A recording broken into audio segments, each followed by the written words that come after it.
de receber um dos maiores jogadores do futebol mundial, para sorte nossa, brasileiro. Comigo aqui, Henrique Marques. Boa noite, Henrique. Fala, Galo, tudo bem? Eu tô quase indo pro lado de lá da telinha só para assistir o programa de hoje. É isso mesmo, hoje tá sensacional. É? Hoje tá sensacional. Tá bom. Tem que respeitar o Zico na área. Esse aí é o cara. Dizem que ele fazia gol de tudo que era jeito. Eu vi muitos. Você vai ver quem é.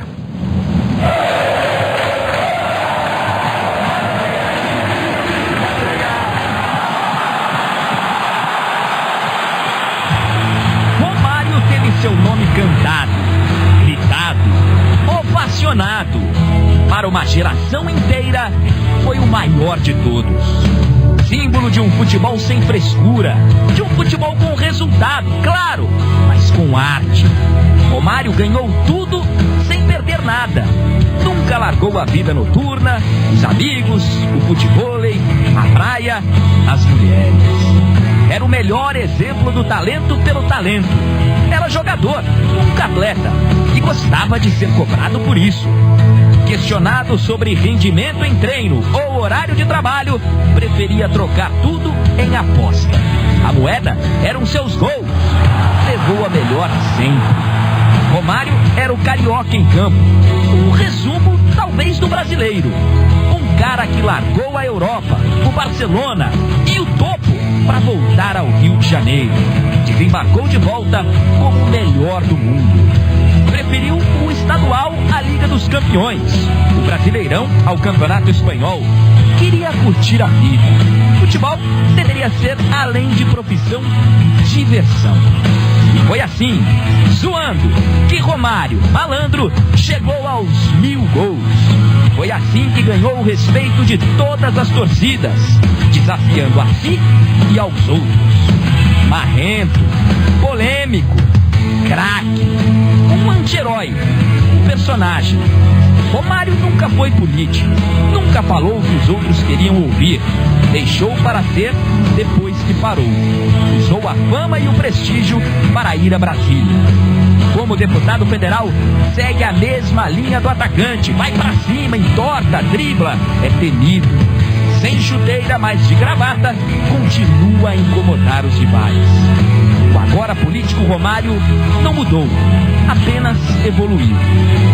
E hoje ele é o entrevistado do Zico na área, sem papas na língua, como sempre, para falar da carreira, das polêmicas, dos rancores e da caçada em que entrou para moralizar o futebol brasileiro.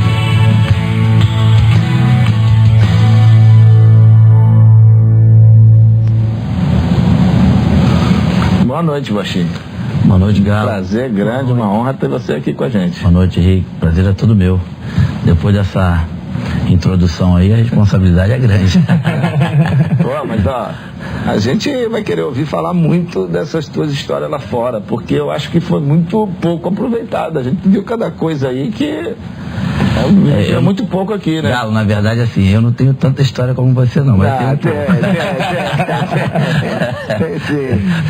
A gente, ó, vai pro primeiro break e pode ter certeza, hein? Vamos ter muita coisa para contar. Esporte interativo, a emoção que o Brasil merece.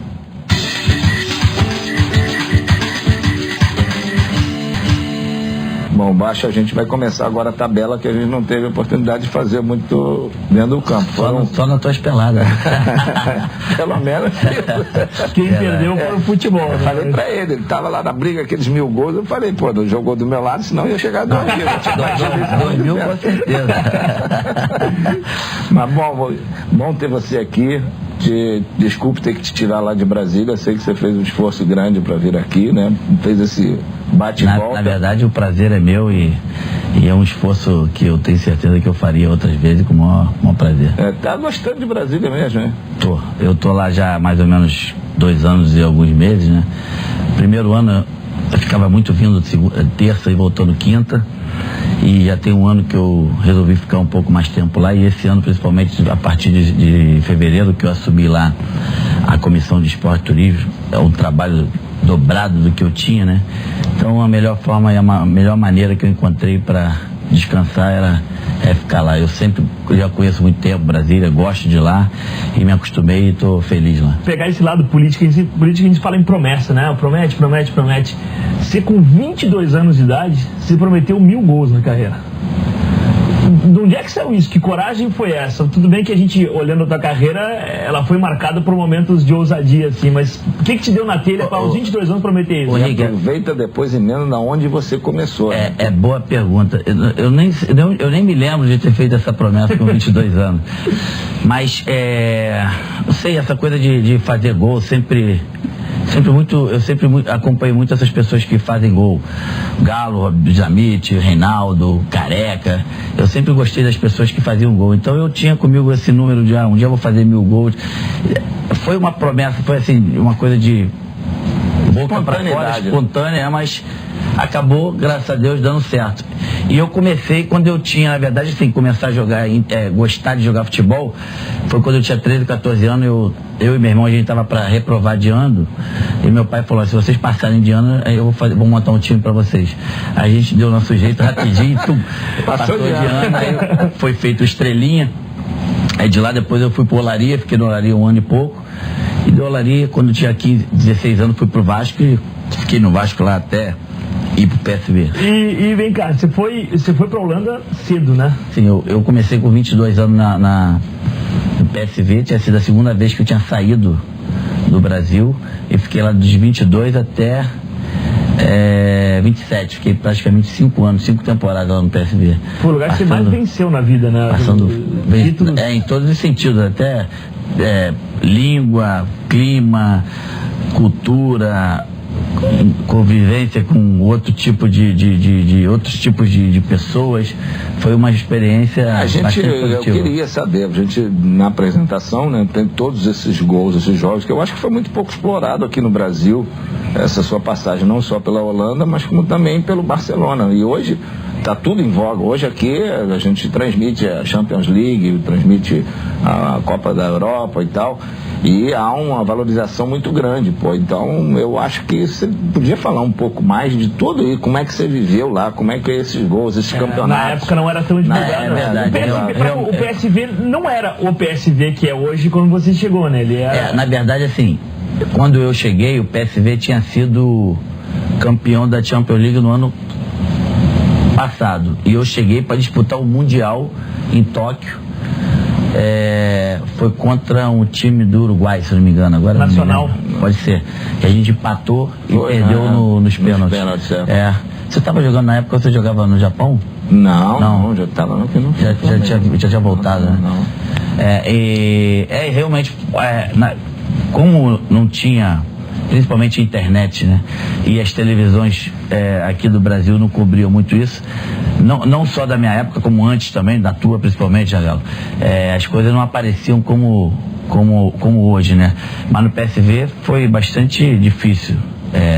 Um carioca do Jacarezinho sair daqui, eu me lembro até a data, foi 18 de novembro. Aqui fazia 40 graus, cheguei lá, fazia 17 abaixo. Não tinha nunca colocado um terno na vida, tinha que me apresentar lá de terno. E como é que foi? Eu me lembro que eu comprei esse terno, foi comprado na feira. Quem comprou? Eu comprei, imagina, um terno da feira lá da Vila da Penha, que era pra verão, chegar lá no inverno, passei um frio do caramba, foi complicado. E eu fui casei e fui. A minha esposa na época era a Mônica, mãe dos meus filhos, do Romário e da Mônica, tinha 18 anos. Então, assim, pra gente foi uma dificuldade grande. Tipo, conta a história pra gente, como é que foi a tua chegada? Imagina o Romário do Jacarezinho chegando na Holanda, inverno, comprou o primeiro terno, e aí? E a recepção, como é que foi chegar lá e conhecer? Cara, um pulo em Amsterdã, já conheceu? Não, eu vim, o Brasil, a seleção brasileira jogou na Bélgica, e depois do jogo, os jogadores da seleção voltaram pro Brasil e eu fui direto lá da Bélgica pro aeroporto na época que eu tenho até hoje, Eindhoven, fui direto para Eindhoven. E me apresentei lá aos jogadores, ninguém me conhecia, né? E tinha lá, conhecido da época que os brasileiros, tinha o Eric Gerrit, que é lateral direito, que jogou na Bélgica. Tinha o Koeman, que jogava no PSV, depois jogou no Barcelona. Todos tinha, são técnicos. Hoje tinha o Vandenburg também, que era um pouco conhecido nosso. Tinha o Kift, que era um atacante, e tinha dois dinamarqueses daquela grande seleção de, não sei se foi 94 ou 90, da Dinamarca. Foi 86. Que era o Søren Leb e o Frank Arnesen. 90, pode 90, ser 86, uma coisa dessa. Carrossel, isso. Então esses jogadores eram jogadores que, pelo menos eu conhecia bastante aqui, e chegar lá perto desses caras a primeira vez, um pouco impressionado, meio, o que esses caras vão achar, mas a recepção foi boa, os caras me ajudaram bastante. Minha dificuldade maior era o clima e a língua, e acordar de manhã com 17 graus abaixo era bravo, era complicado. Teve uma semana que fez tanto frio que eu não saí de casa. As pessoas achavam que eu tinha voltado pro Brasil e tal. Fechei a porta. Uma semana. Perdi até um jogo durante a semana.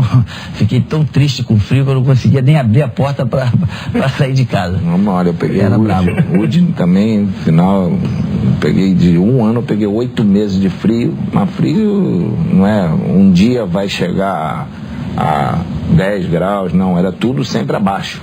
E teve uma coisa interessante, que a gente, uma época, um ano a gente ganhou, um dos anos que a gente ganhou o campeonato, teve um período, no ano seguinte, teve o pessoal da Philips resolveu dar um presente para os jogadores, porque muitos lá gostavam de pescar.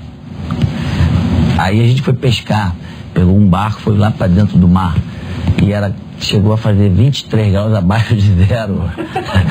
É mole. E a galera parou numa ilha e jogando um anzolzinho pra pescar, imagina. Tem uma seleção que fez isso agora, né? Na preparação, pegou antes, ou durante uma semana, levou as famílias e todo mundo só para divertimento. Não era para treinamento. Tem uma história legal, algumas histórias dessa época, que é com o Gus, tem os diálogos com o Gus Hiddink, que eu quero saber se existia isso, que ele ia lá, falava com você alguma coisa, calma professor, eu vou fazer um gol e a gente vai ganhar um jogo. Na verdade, assim, não era bem um diálogo, é mais um monólogo, porque ele falava, eu fingia que entendia, né? E eu tinha, na época, o único que falava espanhol era o Frank Arnesen, esse dinamarquês, que ele no ano seguinte, ele tinha tido uma lesão grave e tinha parado de jogar. Como ele tinha um contrato em vigor, então ele ficava lá mais que ajudando o treinador lá e me ajudando. Foi pro Barcelona, se não me engano, também? Não, depois o Frank foi pro futebol holandês. Tá falando jogar? Jogar não. Não. Um desses que foi pro Barcelona. Foi o Laudrup. Jogou comigo no Barcelona, E aí ele me ajudava, mas eu passei muito sufoco, muito. Mas aí eu vi que ia te cobrar e você falava o que pra ele, em espanhol pra ele? Dizia... Não, eu falava em espanhol pro Frank, na verdade nem espanhol saía, era um portunhol na época, né? E o Frank entendia e passava pra ele que eu tinha que fazer gol. Meu negócio era tentar fazer gol pra redimir as merdas que eu fazia, que era muito. Esse cara era bom mesmo, esse treinador? Muito bom. Eu tive lá fora alguns treinadores. Alguns treinadores que eu tive, para mim os dois melhores foram o Cruyff e depois foi ele. Ele é um cara que sabia. E foi o Cruyff que te levou pro Barcelona? Foi o Cruyff que me levou pro Barcelona. E aí teve que aprender o espanhol um pouquinho melhor, né? Mas quando eu cheguei lá, como eu tinha passado 5 anos na Holanda, lá eu conheci amigo com alguns espanhóis, italianos e holandês. Aí já comecei, depois de 5 anos na Europa, principalmente em Eindhoven, qualquer coisa é bom. E como se deu a passagem pro Barça? Como é que o Cruyff também foi falar com você? Não, na verdade o Cruyff quem conversou comigo foi um auxiliar do Cruyff que já trabalhava com ele muitos anos, teve lá na Holanda, e eu estava próximo de renovar o contrato do PSV mais 4 anos. Aí eles estiveram na Holanda, esse auxiliar do Cruyff, com mais 2 diretores do Barcelona, o presidente do Barcelona. Aí a gente conversou aí foi no final de 90, quando acabou a temporada 91-92, Aí eu me transferi. A temporada 93, 94 eu fiz no Barcelona. E 94, 95. Só que nesse 94, 95, em janeiro eu vim embora pro Flamengo. Na verdade eu joguei no Barcelona um ano e a metade do outro. O Romário não ficou fora de 1994, Baixinho, que foi um ano que na verdade começou antes. Com aquela tua atuação no Maracanã, fantástica, classificando o Brasil. Foi em 93. Foi uma começa um ano antes. Mas assim, foi uma dureza muito grande, né? Que você não estava aparecendo nas listas. Como é que foi esse momento? Em dezembro de 92, teve um amistoso Brasil e Alemanha no Sul. Acho que Brasil e Alemanha, lá no Porto Alegre. E eu fui convocado, na época eu era o artilheiro da Champions League, lá do... Foi esse jogo que teve, se não me engano, foi um jogo teu de despedida, foi esse ano? Você lembra que eu tive na Itália? 90, 89. Então, aí, o que aconteceu? E eu tava achando que eu ia chegar aqui, achando que eu ia chegar aqui e ia jogar. Aí lá na hora daquele negócio de jogar as camisas, o Parreira e o Zagallo não me deram de titular. Eu fiquei bastante, desculpa a expressão, puto, né? E ele deu pro Careca e acho que foi pro Milha. Fiquei puto. Treinamos e tal, e aí a imprensa veio perguntar aqui se eu gostei. Eu falei, não gostei não, pensei que fosse titular. Por quê? Porque eu me sentia naquele momento ali em condição de ser titular, mas infelizmente quem decide é o treinador. A escolha deles está tudo certo. E eles foram no meu quarto, depois à noite, perguntar se eu tinha gostado. Não gostei não. Não, mas aqui agora é uma nova filosofia, quem manda é a gente. Não, mas eu nunca mandei em lugar nenhum, eu só estou dizendo para vocês que eu não gostei. Não tirei. Quer que eu gosto de sair lá da Holanda para vir aqui ficar no banco? Não gostei, mas respeito, não tem problema. E daí depois disso eles acharam que foi uma disciplina e tal, e nunca mais me convocaram. Aí até aquele jogo do Uruguai. E como foi o contato para essa volta, já que você tinha sido passado por disciplina? Cara, nem teve contato nenhum, né? Eu nem me lembro de ter visto eles nesses dias. Eu vim fazia o meu, treinava, bastante puto com eles ainda, e eles tendo que me aturar, e o contato praticamente com eles não teve nenhum. Você lá então no Barcelona, a tua passagem por lá foram, quer dizer, 1 ano e 6 meses mais ou menos? Foi um ano, e depois, quando acabou a Copa, eu fiquei, vamos supor que a apresentação tinha que ser dia 1º de julho, eu cheguei 1º de agosto, fiquei um mês depois aqui comemorando e conversando com o pessoal aqui, com o pessoal do Vasco, na época com o Eurico, e cheguei até a ter uma conversa rapidamente com o presidente anterior do Flamengo, antes do Kleber, acho que era o Luiz Augusto. Antônio Augusto, pode ser? Não, é o Luiz Augusto Veloso. Isso, Veloso. Então, esse papo com o Flamengo já tinha começado com o Veloso depois da Copa, que a gente foi jantar e tal. Mas não era uma coisa certa.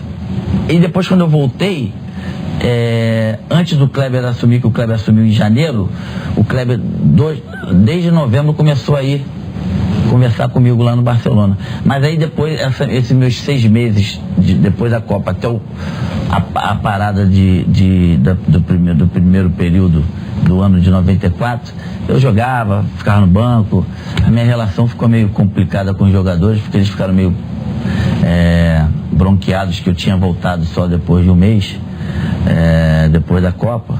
Aí praticamente eu cheguei a jogar pouco tempo nesse período. O Jorginho esteve aqui, o Romário, no programa, e ele lembrou uma passagem justamente falando dessa da personalidade, da questão de falar o que pensa, e a gente tem aqui no Ziconário o momento Plus para voltar a fita um pouquinho e lembrar que história que o Jorginho contou da personalidade do Romário dentro da seleção na Copa de 94. Vamos dar uma olhada. Premiação, não queremos saber quanto que é, X, tá, então acabou, não se conversa mais sobre isso. Até o nosso presidente, até o nosso chefe da delegação, o Mustafa, que era o presidente do Palmeiras, foi cobrado. O Romário chegou e falou assim: o senhor tem que chegar na hora, o senhor não pode chegar atrasado, por causa do compromisso que existe entre nós, de horário, de disciplina, de não deixarmos as coisas vazar. Quer dizer que o Mustafa ia pra Gandaia também? Não, pra Gandaia eu não sei. 2 vezes a gente acordava cedo e ficava esperando ele pra para ele ir pro treino. A terceira vez cada gente foi olhando pro outro, eu falei pro motorista: gol. E deixamos dele. Depois ele foi reunir a galera, foi querer cobrar satisfação, e a gente falou para ele que o horário é para todo mundo. A gente está ali com o mesmo objetivo, independente do que ele faça na noite anterior, ele tem que estar ali de manhã para a gente treinar. Mas aquilo que o Jorginho falou exatamente foi o que aconteceu em 94. A gente, cada um tinha seus problemas, suas dificuldades, mas a gente se reuniu. A gente sabia que a nossa seleção não era das melhores que foram feitas não era a melhor da Copa de 94 e muito menos o melhor grupo de todos os tempos em relação a... Como vocês passaram em 90 também, uma experiência... muitos daqueles de 94 tinham tido a experiência bastante negativa de o grupo não ser um grupo fechado e unido, e o grupo 94, de 90, na minha opinião, tecnicamente era até bem melhor do que o grupo de 94, mas quando a gente resolveu fechar o grupo e decidir que a gente podia fechado e jogar o futebol e cada um deixar seus problemas de lado e se concentrar só na Copa, e a partir desse momento a gente começou a ganhar a Copa. Você dividiu o quarto com o Dunga mesmo? Dunga, Como é que era? Dunga é chato pra caceta, né? Mas aí a gente já tinha se conhecido antes, quando ele jogava no Vasco. Ele teve um período de jogar no Vasco aqui, e a gente também eu ficava com ele no quarto aqui, e apesar dele ser chato, ranzinza, roncava pra caceta, dormia cedo, acordava cedo, a gente teve uma convivência, eu tive que me acostumar com ele. Mas tem uma outra história que depois do intervalo ele vai ter que contar e confirmar aqui, que a gente ouviu de um dos grandes personagens, que foi do Ricardo Rocha na preleção lá na hora da corrente. Ele vai ter que confirmar aqui. E vamos falar também desse momento atual dele, da vida dele agora na política, o trabalho que ele vem tendo, as pauladas que ele vem dando aí na CBF, e querendo sempre a moralização do nosso futebol. E, cara, aqui a gente ia fazer 5 programas com ele. Isso não ia dar. Isso é sempre bom, a gente poder entrevistar quem tem história para contar. Esporte interativo, a emoção que o Brasil merece. Eu sempre fiz o que pude pelo Flamengo, o que estava ao meu alcance. Me aposentei, mas nunca parei de jogar, porque no Flamengo o jogador torce e o torcedor também joga. Somos 40 milhões de jogadores. Venha jogar com a gente. Seja um sócio torcedor. Ainda não é? Inscreva-se no site ou no clube. A maior torcida do mundo faz a diferença.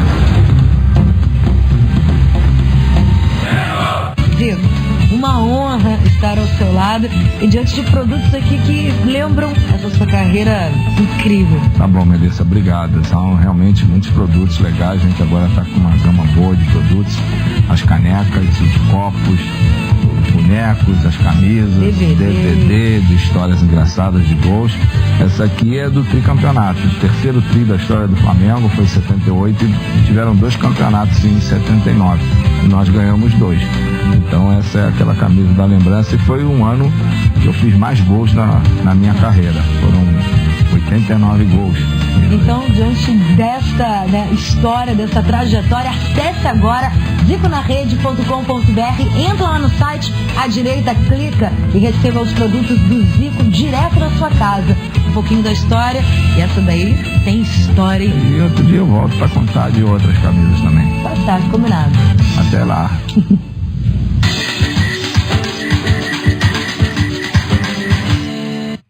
Romário, você acha que o Brasil vai fazer realmente a maior Copa do Mundo todo o tempo, como diz a presidente Dilma, ou isso é tudo farol? Quando o Brasil recebeu a indicação do país sair da Copa, eu estava lá na época, junto com o Parreira e com o Paulo Coelho, lá em Zurique, na mesa, lá com o Ricardo Teixeira, e me fizeram umas perguntas. Eu falei que o Brasil não só tinha condição de sediar a Copa do Mundo, como tinha condição de fazer a melhor Copa de todos os tempos.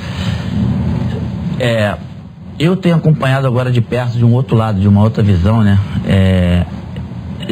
Tem acontecido gastos aí que, na minha opinião, desnecessário. Muitas coisas vão acontecer daqui para frente ainda.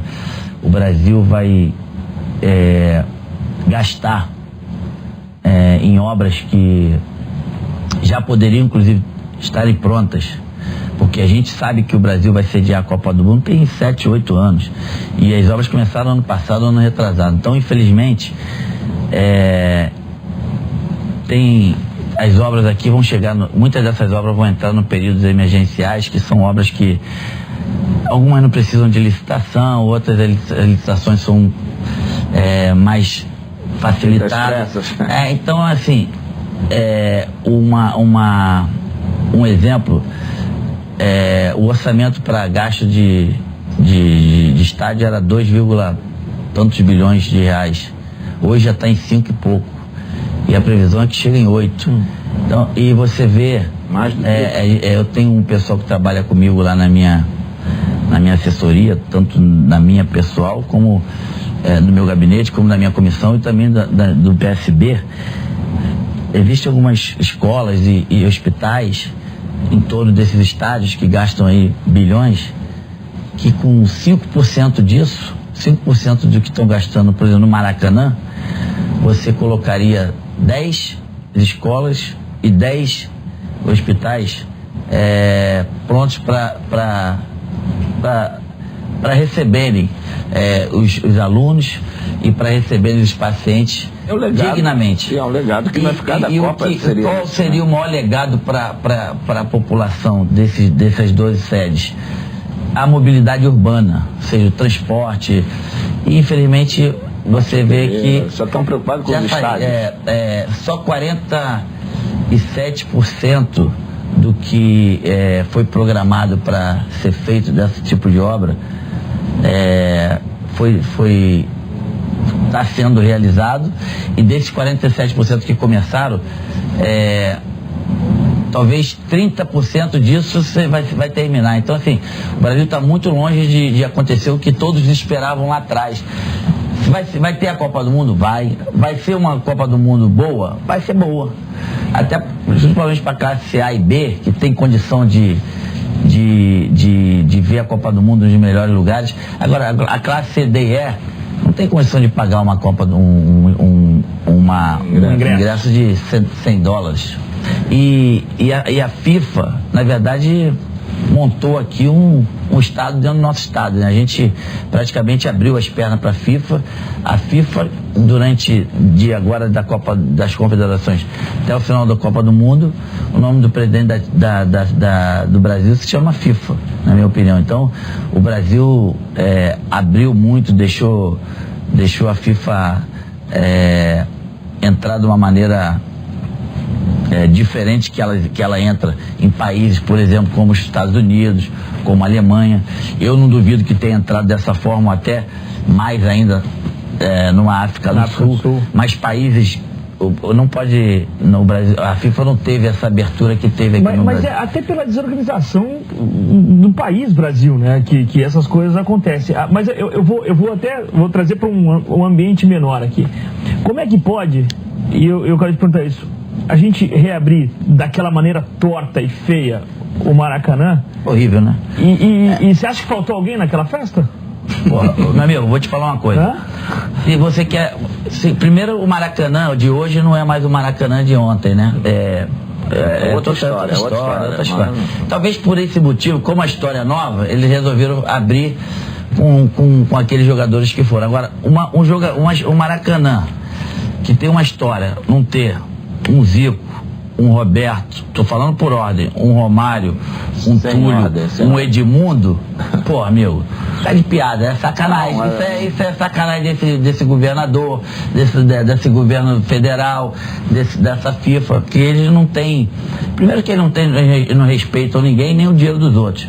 E principalmente no que se refere a isso, acabou pagando aquele mico lá, foi ridículo, foi horroroso, o mundo todo soube que o Maracanã foi reaberto sem esses jogadores que eu falei. Então, eu acho que foi vergonhoso. Você que tem viajado muito aí agora por esse Brasil. Eu digo aqui, a minha preocupação é que quando as pessoas vêm para o Brasil, as pessoas vêm também para fazer turismo, não vêm só para ir para o estádio e ver o jogo de futebol. Exatamente. Então, o que eu vejo, eu estou aí rodando esse Brasil inteiro com um projeto meu da Escola Zico 10, jogando nesses lugares todos, então a gente passa pelos aeroportos, você não vê nenhuma mudança em aeroportos, não vê questão de melhoria nos hotéis. Então, a minha comissão tem visitado esses estados, essas sedes. A gente já visitou Brasília, Belo Horizonte e Fortaleza.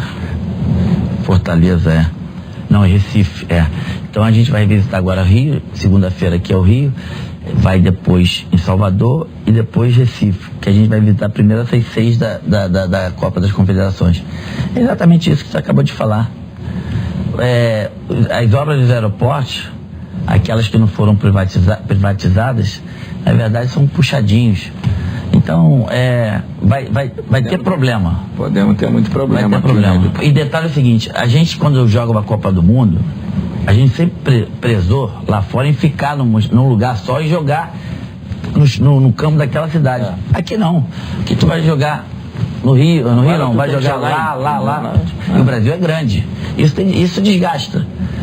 É mais um motivo que, assim, a Copa do Mundo, que é uma competição para ser disputada e para se ganhar, para os políticos, eles não têm esse objetivo. Eles querem fazer política, querem fazer graça.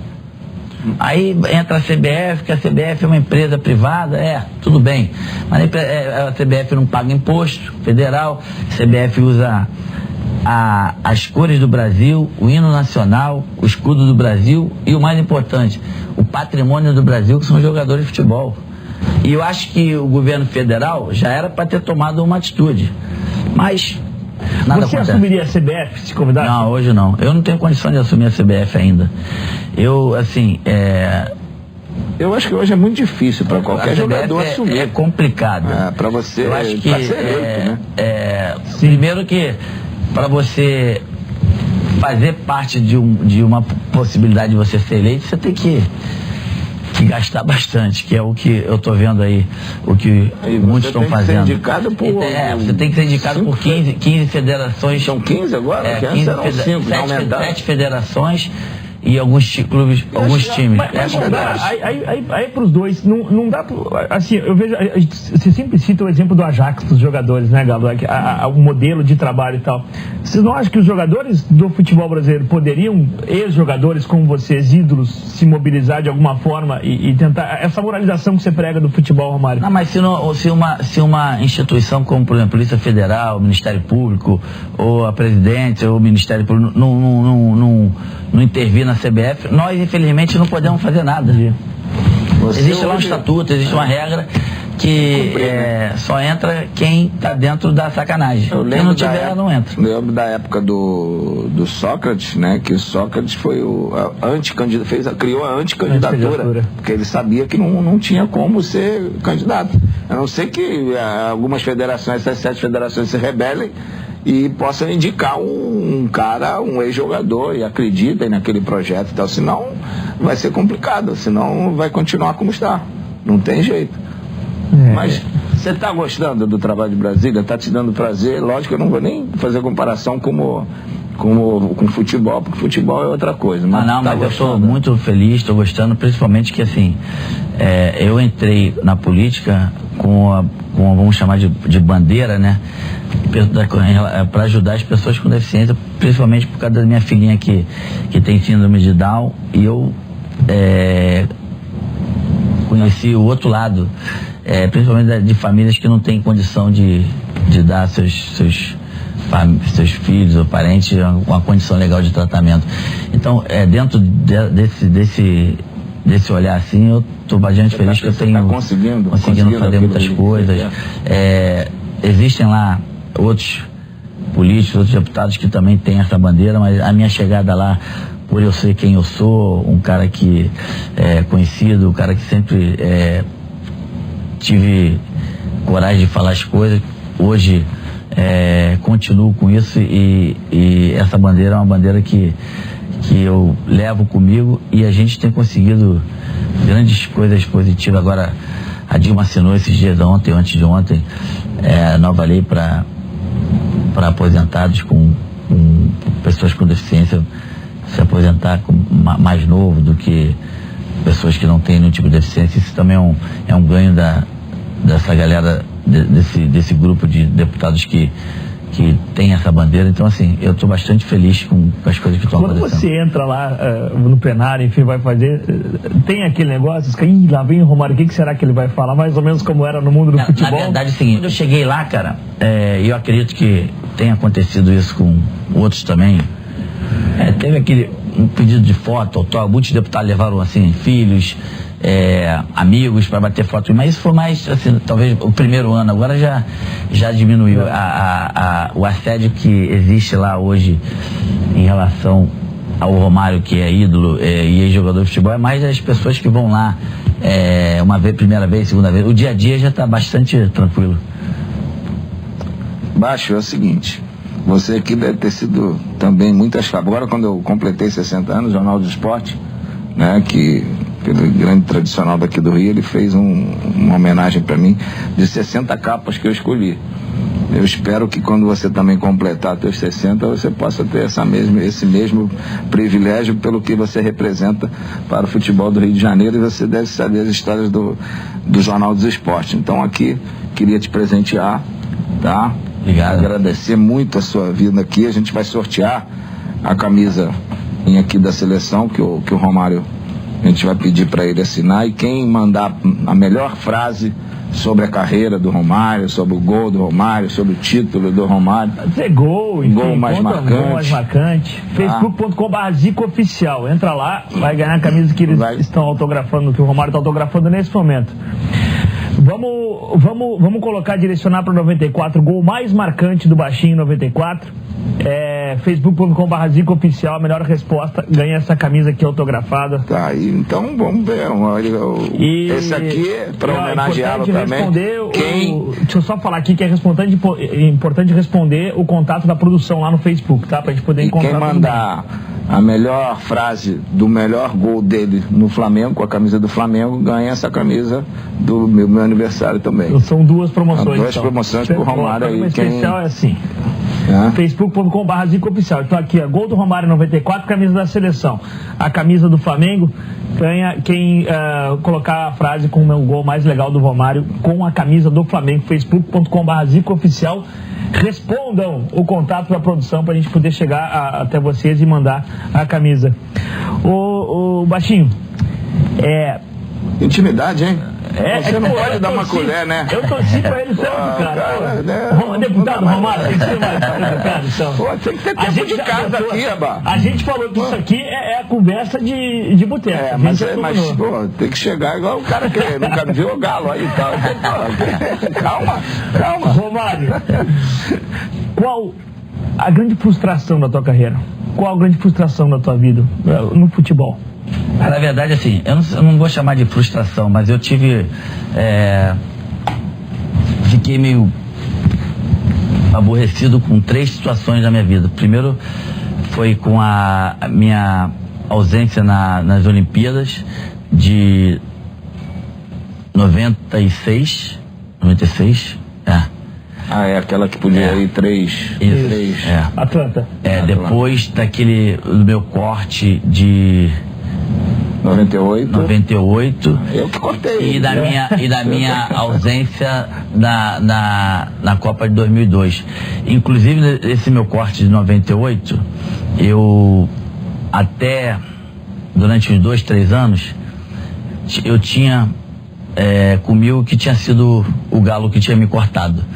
Porque, infelizmente, no mundo do futebol, as pessoas não têm personalidade nem coragem para botar a cara e falar a realidade. Então, assim, caiu tudo na conta dele. E eu fui um cara que injustamente acreditei nisso até um determinado dia que eu liguei a televisão, ligaram a televisão e falaram para eu ver o programa do Bem Amigos, se não me engano.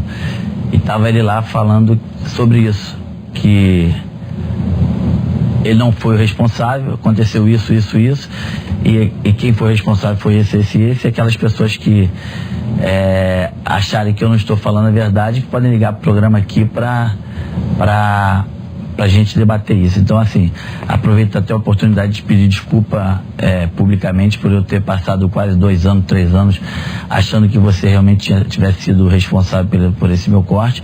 E depois daquele dia pra cá, a gente até se encontrou, já se fala. Temos 6 gols. Então, te peço desculpa e foi um período que fui enganado. Não tem nenhum caras problema. Que não tem personalidade, e a partir daquele dia que eu vi você falar lá, como hoje, eu sempre te respeitei, independente de eu ter ficado puto contigo durante esse período. O respeito sempre foi grande, porque para mim você sempre foi um dos maiores. Os anos vão passando, a gente amadurece, e é lógico que a gente vai entendendo melhor as coisas. Eu acho que a gente, quando é jovem, mais jovem, acaba se deixando levar por intrigas daqui e dali. Vai ser que acontece, Galo, você sabe muito bem, até melhor do que eu, que no mundo que a gente viveu, na frente a gente vive futebol. Ter coragem de falar uma coisa é complicado, né? Então, assim, muitas pessoas jogavam pra lá, jogavam pra cá e nunca apareceu ninguém. Enfim, isso foi como você falou, a gente, depois do tempo, a gente vai ficando mais velho, vai dando valor até outras coisas. Então, assim, eu tenho maior satisfação primeiro em estar aqui e falar pra você que você é um dos caras que eu, poucos, bem sincero, respeito poucos. E você tá talvez bota aqui na minha mão, dos 5 que eu respeito como jogador de futebol. Tá legal, obrigado. Pode ter certeza. Tranquilo, parceiro, fechou. Grande momento. Faltou um terceiro momento aí, você falou 3. Não, ele falou Aí foi do 2002, que na verdade foi o que eu fiquei mais com raiva, que eu não fui campeão, né? Eu queria fazer aqui o último pedido. A gente tá falando, os anos estão falando e tal. Pô, esse cara é ícone do nosso futebol. O Negão, a gente sabe, eu já tive problemas com ele também. Leva um pouquinho, o Pelé, se você puder, né? Galo, um pedido fazer. Vou te falar, cara. Negão, eu gosto dele, mas ele só fala merda. Esse é o problema, entendeu? Vou falar, Pelé, é o seguinte, daqui pra frente eu não vou falar mais de você. A partir do momento que tu não fala de mim. Tá tudo bem. Pedido do Galo, tá falado. Quero marcar esse encontro, assim como a gente jogou no Maracanã. Eu espero fazer o Jogo das Estrelas em dezembro. O Pelé nunca foi. Vou fazer um convite especial pra ele. Pô, então ter você, o Pelé junto lá. Já pensou? O Pelé tem que ele deu o pontapé inicial de uniforme, a gente bote ele, deu um passe pra gente. Tá legal? A gente queria te agradecer muito, né, por ter vindo aqui, ter participado. Espero que você tenha gostado, né, de ter participado. Para nós é uma honra, uma satisfação. A gente procura sempre falar e valorizar a história das pessoas, que elas possam chegar aqui e falar à vontade daquilo que elas pensam, o que elas acham. Não estamos com fato jornalismo em dia, e sim na tua carreira. Por isso que eu pedi para você falasse mais um pouco, a gente visse aqueles vídeos todos, que a gente vê pouco aqui, para mostrar quem são as pessoas que fizeram história no futebol, tá? A gente queria te agradecer muito de ter despendido o teu tempo, vir de Brasília aqui só para fazer esse programa. O prazer é meu. Tô amarradão. Obrigado por tudo. O prazer é meu. Cheio de intimidade já, né? E o pessoal de casa. Tá bom, Henrique. Bom demais, Galo. Obrigado, foi bom. Até a próxima. E espero que você que tenha nos acompanhado tenha gostado bastante. Só rapidinho, quem vai ganhar a Liga dos Campeões? Bayern ou Borussia? O Bayern tem mais chance. 2-0. 2-0 Bayern. Então. E olha, você que gostou vai ter a oportunidade de rever essa entrevista e ver também os melhores momentos no próximo programa que a gente vai apresentar. Tá? Esporte Interativo, a emoção que o Brasil merece.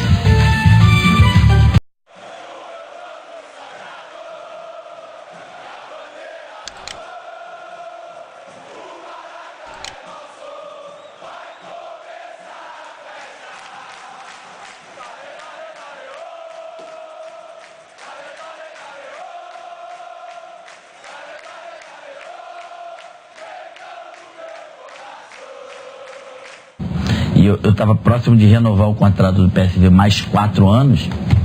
Aí eles estiveram na Holanda, esse auxiliar do Cruyff, com mais 2 diretores do Barcelona, o presidente do Barcelona. Aí a gente conversou aí foi no final de 90, quando acabou a temporada 91, 92, aí eu me transferi. A temporada 93, 94 eu fiz no Barcelona. E 94, 95. Só que nesse 94, 95, em janeiro eu vim embora pro Flamengo. Na verdade, eu joguei no Barcelona 1 ano e a metade do outro. O Romário não ficou fora de 1994, Baixinho, que foi um ano que, na verdade, começou antes. Com aquela tua atuação no Maracanã, fantástica, classificando o Brasil. Foi em 93, foi uma contra o Uruguai. Começa um ano antes. Mas, assim, foi uma dureza muito grande, né? Que você não estava aparecendo nas listas. Como é que foi esse momento? Em dezembro de 92, teve um amistoso Brasil e Alemanha no Sul. Acho que Brasil e Alemanha, lá no Porto Alegre. E eu fui convocado, na época eu era o artilheiro da Champions League, lá do... Foi esse jogo que teve, se não me engano, foi um jogo teu de despedida, foi esse ano? Você lembra que eu tive na Itália? 89. Então, aí, o que aconteceu? E eu tava achando que eu ia chegar aqui, achando que eu ia chegar aqui e ia jogar. Aí lá na hora daquele negócio de jogar as camisas, o Parreira e o Zagallo não me deram de titular. Eu fiquei bastante, desculpa a expressão, puto, né? E ele deu pro Careca e acho que foi pro Miller. Fiquei puto. Treinamos e tal, e aí a imprensa veio perguntar aqui se eu gostei. Eu falei, não gostei não, pensei que fosse titular. Por quê? Porque eu me sentia naquele momento ali em condição de ser titular, mas infelizmente quem decide é o treinador. A escolha deles está tudo certo. E eles foram no meu quarto, depois à noite, perguntar se eu tinha gostado. Não gostei não. Não, mas aqui agora é uma nova filosofia, quem manda é a gente. Não, mas eu nunca mandei em lugar nenhum, eu só estou dizendo para vocês que eu não gostei. Quer que eu gosto de sair lá da Holanda para vir aqui ficar no banco? Não gostei, mas respeito, não tem problema. E daí depois disso eles acharam que foi uma disciplina e tal, e nunca mais me convocaram. Aí até aquele jogo do Uruguai. E como foi o contato para essa volta, já que você tinha sido passado por disciplina? Cara, nem teve contato nenhum, né? Eu nem me lembro de ter visto eles nesses dias. Eu vim fazia o meu, treinava, bastante puto com eles ainda, e eles tendo que me aturar, e o contato praticamente com eles não teve nenhum. Você lá então no Barcelona, a tua passagem por lá foram, 1 ano e 6 meses mais ou menos? Foi um ano, e depois, quando acabou a Copa, eu fiquei, vamos supor que a apresentação tinha que ser dia 1º de julho, eu cheguei 1º de agosto, fiquei um mês depois aqui comemorando e conversando com o pessoal aqui, com o pessoal do Vasco, na época com o Eurico, e cheguei até a ter uma conversa rapidamente com o presidente anterior do Flamengo, antes do Kleber, acho que era o Augusto, Luiz Augusto. Antônio Augusto, pode ser? Não, não, Luiz Augusto Veloso. Isso, Veloso. Então, esse papo com o Flamengo já tinha começado com o Veloso, depois da Copa, que a gente foi jantar e tal. Mas não era uma coisa certa. E depois, quando eu voltei, antes do Kleber assumir, que o Kleber assumiu em janeiro, o Kleber, desde novembro, começou a ir conversar comigo lá no Barcelona. Mas aí depois, esses meus 6 meses, depois da Copa, até a parada do primeiro período do ano de 94, eu jogava, ficava no banco. A minha relação ficou meio complicada com os jogadores, porque eles ficaram meio bronqueados que eu tinha voltado só depois de um mês, depois da Copa. Aí praticamente eu cheguei a jogar pouco tempo nesse período. O Jorginho esteve aqui, o Romário, no programa, e ele lembrou uma passagem justamente falando dessa da personalidade, da questão de falar o que pensa. E a gente tem aqui no Zico na Área o momento aí Plus para voltar a fita um pouquinho e lembrar que história que o Jorginho contou da personalidade do Romário dentro da seleção na Copa de 94. Vamos dar uma olhada. Premiação, não queremos saber quanto que é. X, tá, então acabou, não se conversa mais sobre isso. Até o nosso presidente, até o nosso chefe da delegação, o Mustafa, que era o presidente do Palmeiras, foi cobrado. O Romário chegou e falou assim: o senhor tem que chegar na hora.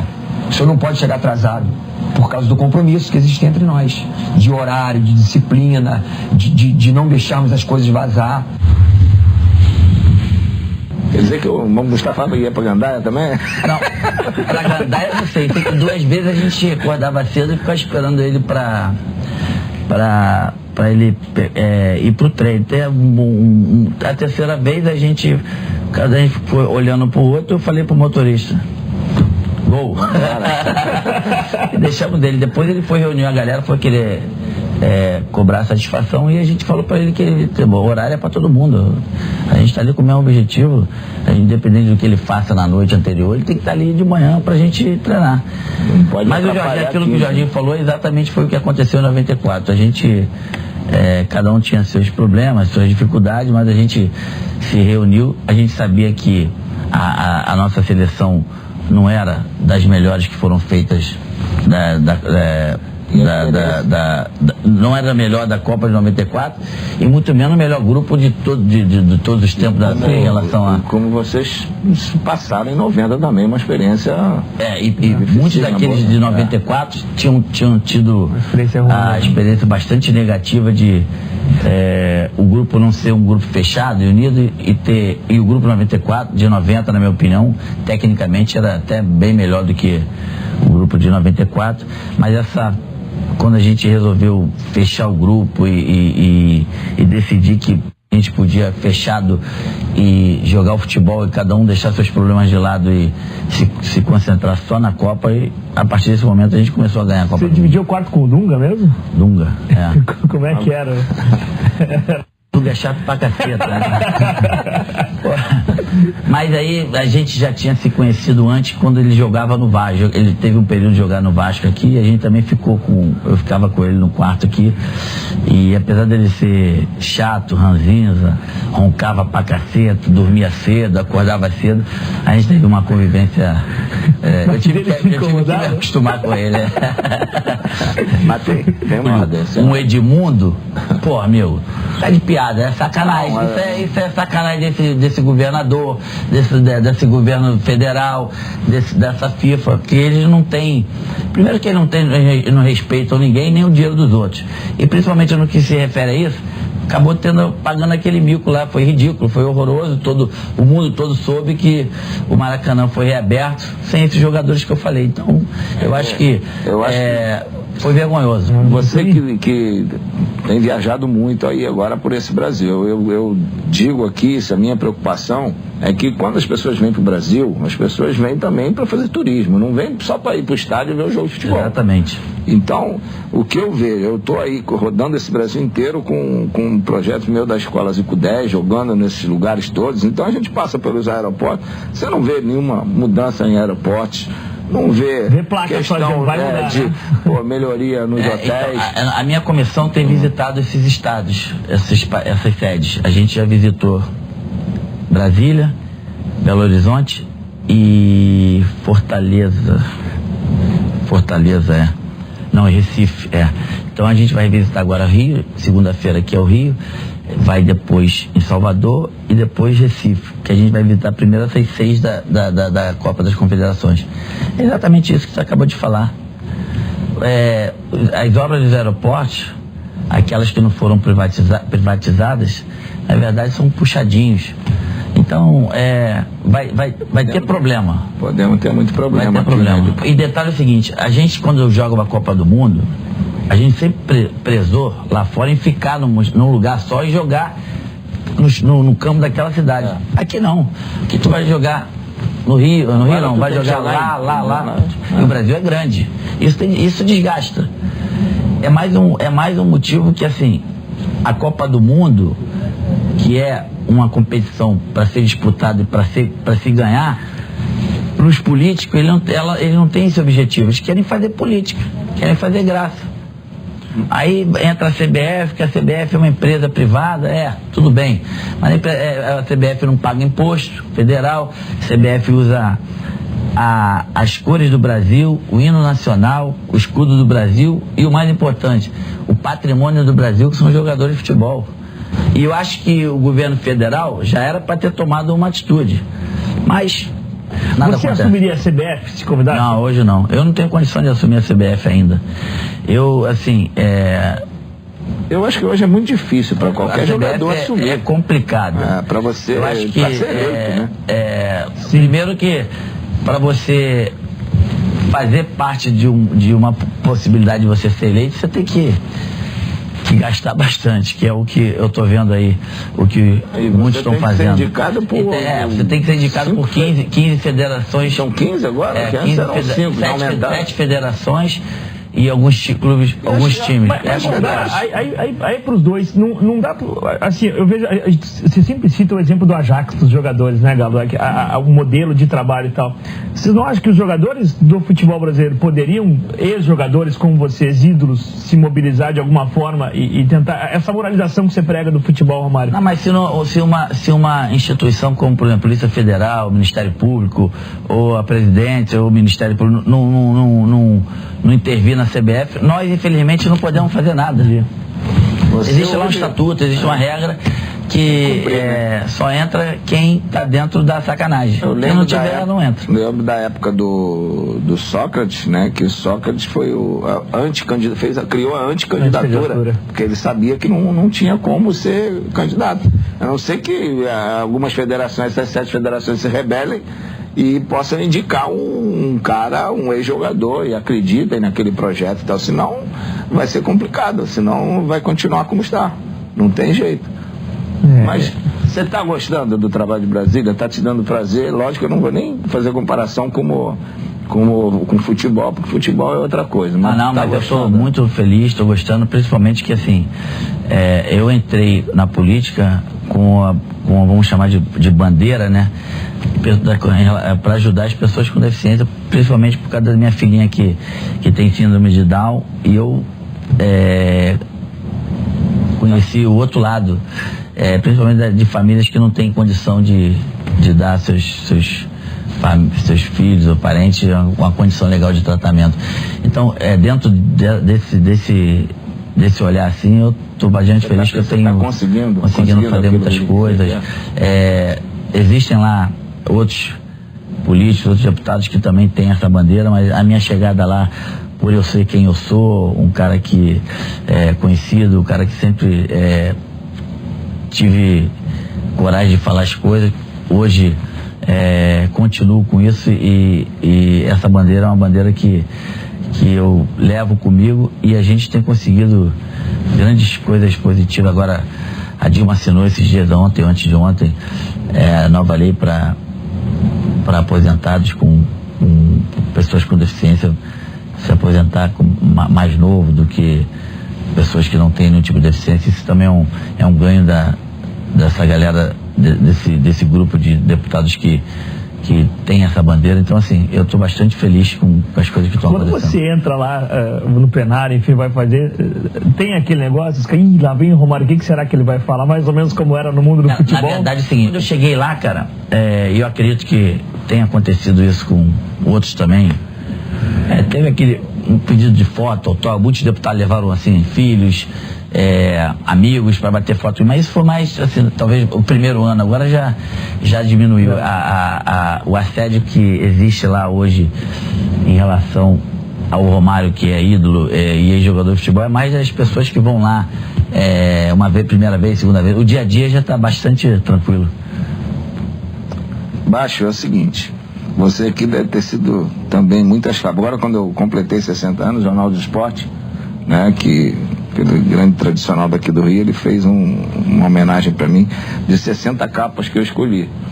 Eu espero que quando você também completar seus 60, você possa ter esse mesmo privilégio pelo que você representa para o futebol do Rio de Janeiro, e você deve saber as histórias do Jornal dos Esportes. Então aqui, queria te presentear, tá? Obrigado. Agradecer muito a sua vinda aqui. A gente vai sortear a camisa aqui da seleção que o Romário, a gente vai pedir para ele assinar, e quem mandar a melhor frase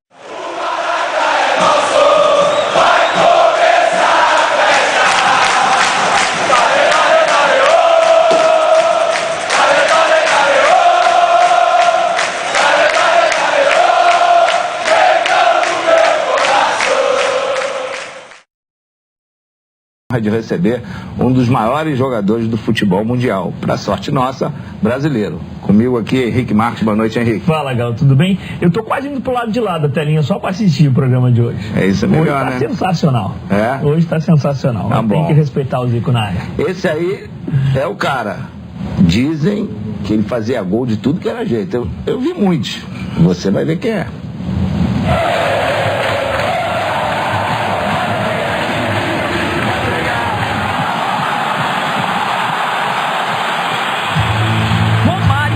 Seu nome cantado, gritado, ovacionado. Para uma geração inteira, foi o maior de todos. Símbolo de um futebol sem frescura, de um futebol com resultado, claro, mas com arte. Romário ganhou tudo sem perder nada. Nunca largou a vida noturna, os amigos, o futevôlei, a praia, as mulheres. Era o melhor exemplo do talento pelo talento. Era jogador, nunca atleta, e gostava de ser cobrado por isso. Questionado sobre rendimento em treino ou horário de trabalho, preferia trocar tudo em aposta. A moeda eram seus gols. Levou a melhor sempre. Romário era o carioca em campo. Um resumo, talvez, do brasileiro. Um cara que largou a Europa, o Barcelona e o topo para voltar ao Rio de Janeiro. Desembarcou de volta como o melhor do mundo. Preferiu o estadual à Liga dos Campeões, o Brasileirão ao Campeonato Espanhol. Queria curtir a vida. Futebol deveria ser, além de profissão, diversão. E foi assim, zoando, que Romário, malandro, chegou aos 1000 gols. Foi assim que ganhou o respeito de todas as torcidas, desafiando a si e aos outros. Marrento, polêmico, craque, um anti-herói, um personagem. Romário nunca foi político, nunca falou o que os outros queriam ouvir. Deixou para ser depois que parou. Usou a fama e o prestígio para ir a Brasília. Como deputado federal, segue a mesma linha do atacante. Vai para cima, entorta, dribla, é temido. Sem chuteira, mas de gravata, continua a incomodar os rivais. O agora político Romário não mudou, apenas evoluiu. E hoje ele é o entrevistado do Zico na área, sem papas na língua, como sempre, para falar da carreira, das polêmicas, dos rancores e da caçada em que entrou para moralizar o futebol brasileiro.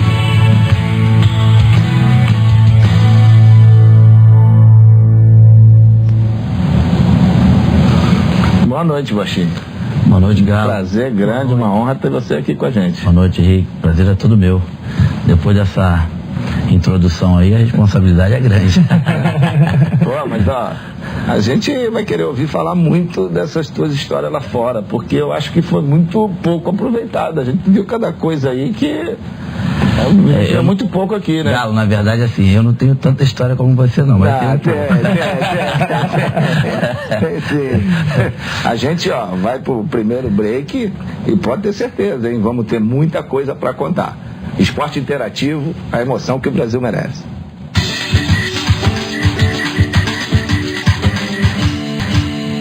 Bom, Baixo, a gente vai começar agora a tabela que a gente não teve a oportunidade de fazer muito dentro do campo.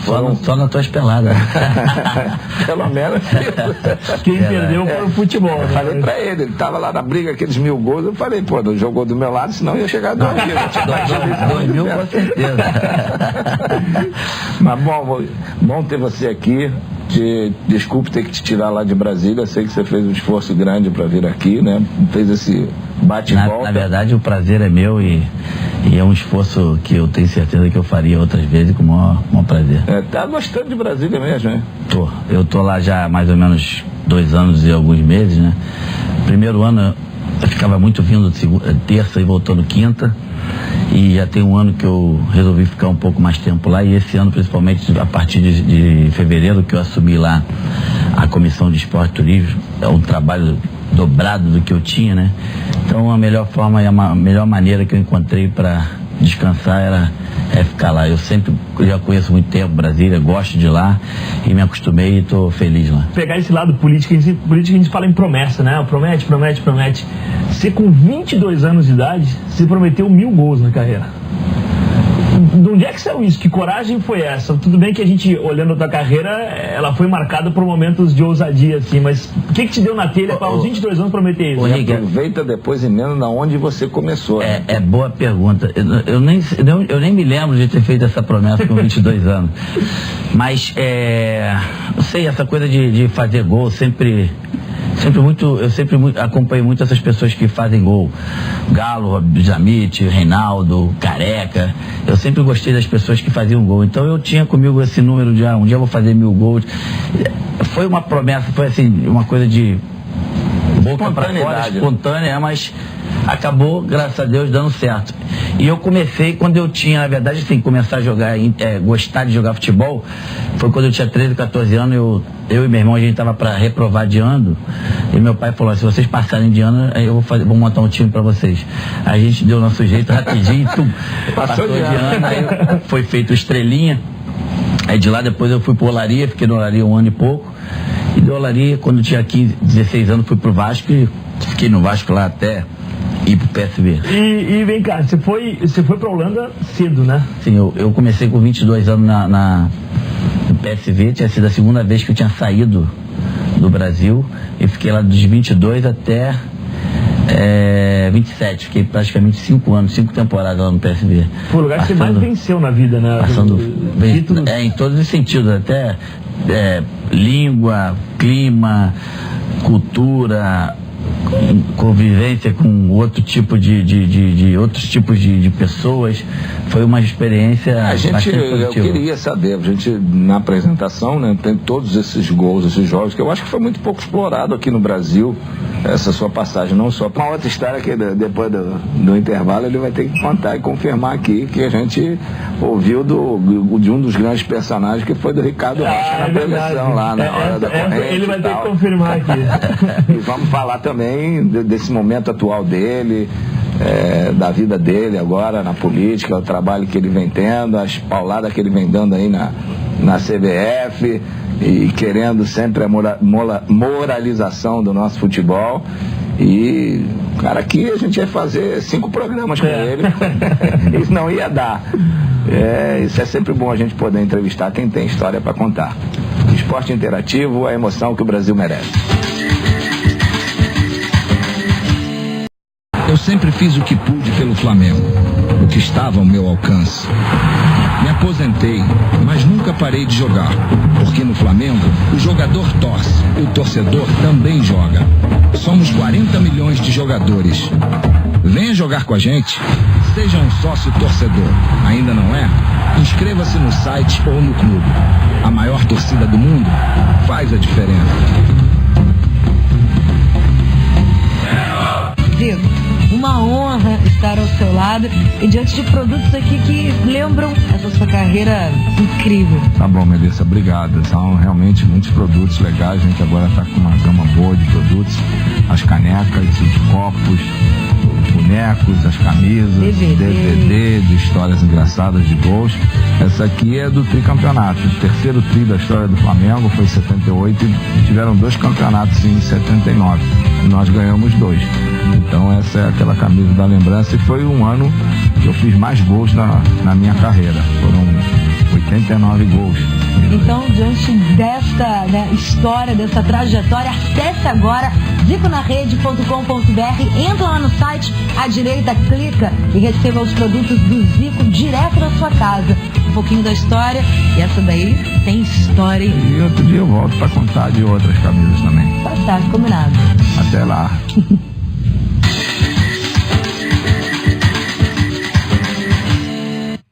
Romário, você acha que o Brasil vai fazer realmente a maior Copa do Mundo, por exemplo, como diz a presidente Dilma, ou isso é tudo farol? Quando o Brasil recebeu a indicação do país sair da Copa, eu estava lá na época, junto com o Parreira e com o Paulo Coelho, lá em Zurique, na mesa, lá com o Ricardo Teixeira, e me fizeram umas perguntas. Eu falei que o Brasil não só tinha condição de de sediar a Copa do Mundo, como tinha condição de fazer a melhor Copa de todos os tempos. Eu tenho acompanhado agora de perto, de um outro lado, de uma outra visão, né? Tem acontecido gastos aí que, na minha opinião, desnecessário. Muitas coisas vão acontecer daqui para frente ainda. O Brasil vai gastar em obras que já poderiam, inclusive, estarem prontas, porque a gente sabe que o Brasil vai sediar a Copa do Mundo tem 7, 8 anos, e as obras começaram ano passado, ano retrasado. Então, infelizmente, as obras aqui vão chegar, muitas dessas obras vão entrar no períodos emergenciais, que são obras que algumas não precisam de licitação, outras licitações são mais facilitadas. Então, assim, um exemplo, o orçamento para gasto de estádio era 2, tantos bilhões de reais. Hoje já está em 5 e pouco. E a previsão é que chega em 8. Então, e você vê, eu tenho um pessoal que trabalha comigo lá na minha assessoria, tanto na minha pessoal, como no meu gabinete, como na minha comissão, e também do PSB. Existem algumas escolas e hospitais em torno desses estádios que gastam aí bilhões, que com 5% disso, 5% do que estão gastando, por exemplo, no Maracanã, você colocaria 10 escolas e 10 hospitais prontos para receberem os alunos e para receberem os pacientes dignamente. É um legado que vai ficar da Copa. Qual seria o maior legado para a população dessas 12 sedes? A mobilidade urbana, ou seja, o transporte. E, infelizmente, você vê que só estão preocupados com os estádios. Só 47% do que foi programado para ser feito desse tipo de obra está sendo realizado, e desses 47% que começaram, talvez 30% disso você vai terminar. Então, assim, o Brasil está muito longe de acontecer o que todos esperavam lá atrás. Vai ter a Copa do Mundo? Vai ser uma Copa do Mundo boa? Vai ser boa. Até, principalmente para a classe A e B, que tem condição de ver a Copa do Mundo nos melhores lugares. Agora, a classe C, D e E não tem condição de pagar uma Copa, um ingresso de $100. E a FIFA, na verdade, montou aqui um estado dentro do nosso estado, né? A gente praticamente abriu as pernas para a FIFA. A FIFA, durante agora da Copa das Confederações até o final da Copa do Mundo, o nome do presidente do Brasil se chama FIFA, na minha opinião. Então, o Brasil abriu muito, deixou a FIFA entrar de uma maneira diferente que ela entra em países, por exemplo, como os Estados Unidos, como a Alemanha. Eu não duvido que tenha entrado dessa forma, até mais ainda numa África do Sul, mas países não pode, no Brasil, a FIFA não teve essa abertura que teve aqui no Brasil. Mas até pela desorganização do país Brasil, né, que essas coisas acontecem. Mas eu vou trazer para um ambiente menor aqui. Como é que pode, e eu quero te perguntar isso, a gente reabrir daquela maneira torta e feia o Maracanã? Horrível, né? E você acha que faltou alguém naquela festa? Porra, meu amigo, vou te falar uma coisa. Se você quer... primeiro, o Maracanã de hoje não é mais o Maracanã de ontem, né? Outra história. Talvez por esse motivo, como a história é nova, eles resolveram abrir com aqueles jogadores que foram. Agora, um Maracanã que tem uma história, não ter um Zico, um Roberto, estou falando por ordem, um Romário, pela Holanda, mas como também pelo Barcelona. E hoje está tudo em voga. Hoje aqui a gente transmite a Champions League, transmite a Copa da Europa e tal, e há uma valorização muito grande, pô. Então eu acho que você podia falar um pouco mais de tudo aí, como é que você viveu lá, como é que é esses gols, esses campeonatos. Na época não era tão divulgado. É verdade. O PSV não era o PSV que é hoje quando você chegou, né? Ele era... na verdade, assim, quando eu cheguei, o PSV tinha sido campeão da Champions League no ano passado. E eu cheguei para disputar o Mundial em Tóquio. Foi contra um time do Uruguai, se não me engano. Agora Nacional. Pode ser. Que a gente empatou e perdeu nos pênaltis. Você estava jogando na época, você jogava no Japão? Não, já estava aqui no já tinha voltado, né? Não. Realmente, como não tinha, principalmente a internet, né? E as televisões aqui do Brasil não cobriam muito isso, não só da minha época, como antes também, da tua principalmente, Galo. As coisas não apareciam como hoje, né? Mas no PSV foi bastante difícil. Um carioca do Jacarezinho sair daqui, eu me lembro até a data, foi 18 de novembro. Aqui fazia 40 graus, cheguei lá, fazia 17 abaixo. Não tinha nunca colocado um terno na vida, tinha que me apresentar lá de terno. E como é que foi? Eu me lembro que eu comprei esse terno, foi comprado na feira. Quem comprou? Eu comprei, imagina, um terno da feira lá da Vila da Penha, que era pra verão, chegar lá no inverno, passei um frio do caramba, foi complicado. E eu fui casei e fui. A minha esposa na época era Mônica, mãe dos meus filhos, do Romário e da Mônica, tinha 18 anos. Então, assim, pra gente foi uma dificuldade grande. Tipo, conta a história pra gente, como é que foi a tua chegada? Imagina o Romário do Jacarezinho chegando na Holanda, inverno, comprou o primeiro terno, e aí? E a recepção, como é que foi chegar lá e conhecer? Deu um pulo em Amsterdã, já conheceu? Não, eu vim, o Brasil, a seleção brasileira jogou na Bélgica, e depois do jogo, os jogadores da seleção voltaram pro Brasil, e eu fui direto lá da Bélgica pro aeroporto na época que eu tenho até hoje, Eindhoven, fui direto para Eindhoven. E me apresentei lá aos jogadores, ninguém me conhecia, né? E tinha lá, conhecido da época aqui, pro brasileiro, tinha o Eric Gerrit, que é lateral direito, que jogou na Bélgica. Tinha o Koeman, que jogava no PSV, depois jogou no Barcelona.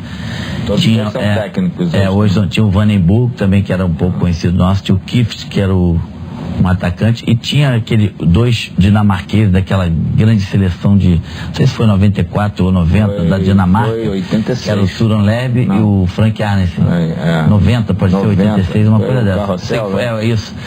Então esses jogadores eram jogadores que, pelo menos eu conhecia bastante aqui, e chegar lá perto desses caras a primeira vez, um pouco impressionado, meio, o que esses caras vão achar, mas a recepção foi boa, os caras me ajudaram bastante. Minha dificuldade maior era o clima e a língua. E acordar de manhã com 17 graus abaixo era complicado. Teve uma semana que fez tanto frio que eu não saí de casa. As pessoas achavam que eu tinha voltado pro Brasil e tal. Eu fechei a porta. Fiquei uma semana. Perdi até um jogo durante a semana. Fiquei tão triste com o frio que eu não conseguia nem abrir a porta pra sair de casa. Olha, eu peguei o Udine também, no final, peguei de um ano, eu peguei 8 meses de frio. Mas frio não é um dia vai chegar a 10 graus, não, era tudo sempre abaixo.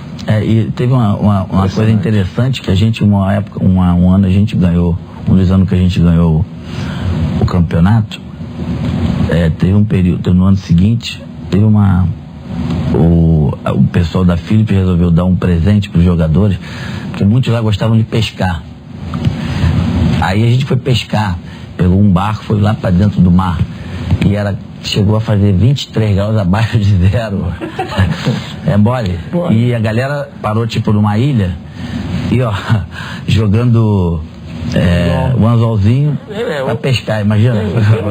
Tem uma seleção que fez isso agora, né? Na preparação, pegou antes, ou durante uma semana, levou as famílias e todo mundo só para divertimento. Não era para treinamento. Tem uma história legal, algumas histórias dessa época, que é com o Gus, tem os diálogos com o Gus Hiddink, que eu queria saber se existia isso, que ele ia lá, falava com você alguma coisa, calma, professor, eu vou fazer um gol e a gente vai ganhar um jogo. Na verdade, assim, não era bem um diálogo, é mais um monólogo, porque ele falava, eu fingia que entendia, né?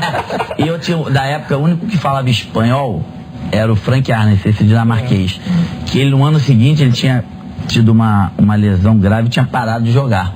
Como ele tinha um contrato em vigor, então ele ficava lá mais que ajudando o treinador lá e me ajudando. Foi pro Barcelona, se não me engano, também? Não, depois o Frank foi pro futebol holandês. Tá falando jogar? Jogar não. Não. Um desses que foi pro Barcelona. Foi o Laudrup. O Laudrup jogou comigo no Barcelona, E aí ele me ajudava, mas pô, eu passei muito sufoco, muito. Mas aí o Hiddink ia te cobrar e você falava o quê pra ele, em espanhol pra ele dizer? Não, eu falava em espanhol pro Frank, na verdade nem espanhol saía, era um portunhol na época, né? E o Frank entendia e passava pra ele que eu tinha que fazer gol. Meu negócio era tentar fazer gol pra redimir as merdas que eu fazia, que era muito. Esse cara era bom mesmo, esse treinador? Muito bom. Eu tive lá fora alguns treinadores. Desses alguns treinadores que eu tive, para mim os dois melhores foram o Cruyff e depois foi ele. Ele é um cara que sabia. E foi o Cruyff que te levou pro Barcelona? Foi o Cruyff que me levou pro Barcelona. E aí teve que aprender o espanhol um pouquinho melhor, né?